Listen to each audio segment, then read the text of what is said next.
nasabi nga pong pag-amin ni AJ Raval nito lamang sa nasabing Pastok Boy Abunda sa kanyang naging interview. Ilan sa mga naging revelasyon ni AJ Raval ay ang pagkakaroon niya ng 5 anak.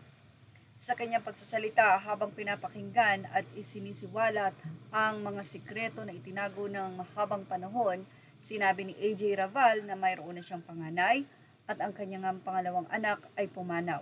Mayroon naman silang 3 anak ni Aljur Abrenica. Samantala, nilinaw ni AJ Raval na ang mga anak niya kay Aljur Abrenica at ang mga anak nito kay Kylie Padilla ay magkakasundo. Actually, aniya, napakabait at napakamagalang at maasikaso ang panganay na anak nila Aljur at Kylie sa mga kapatid na bunso nito. Bukod sa viral na pag-amin at emosyonal na pahayag ni AJ Raval, ay nagsalita na din ang ex-wife or ang strange wife ni Aljur Abrenica na si Kylie Padilla. Sa kanyang naging social media post, nilinaw ni Kylie na matagal niya nang alam ang nasabi nga pong lihim na ito ng mga anak nila Aljur Abrenica. At masaya siya para kay AJ na ngayon ay kahit papano malaya na siya na maipakita ang kanyang mga anak or ang kanilang mga anak ni Aljur Abrenica. Narito ang naging pahayag ni Kylie. Ito lang po ang comment ko para matapos na, matagal ko na pong alam, pero syempre inuna po namin ang kapakanan ng mga bata. Sobrang close sila at yung pinaka-importante, happy that now di na kailangang magtago. Proud of you.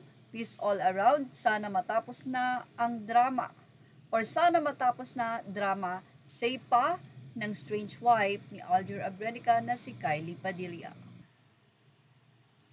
Sa pagsisiwalat ni AJ Raval sa Pastok Boy Abunda ay kasama nitong ang ama na si Jeric Raval upang sumuporta rito. Nagdesisyon din si AJ na ipaalam na ito sa social media o sa mga tao upang maging malaya na rin at maipagmalaki ang kaniyang mga anak. Nagdesisyon din si AJ na bumalik na sa showbiz. Say naman ng mga netizen, malaking bagay kung makakabalik na nga or babalik na si AJ sa showbiz, lalong-lalo na nga at magkakatulungan sila ni Aljur para sa kanilang mga anak. Dahil both, pareho ngang may anak si AJ Raval at Aljur Abrenica sa iba. Well, ano masasabi niyo about dito? Ilagay na ang inyong opinion sa ating comment section. Images are all credit to the rightful owners. Please like, share, and subscribe.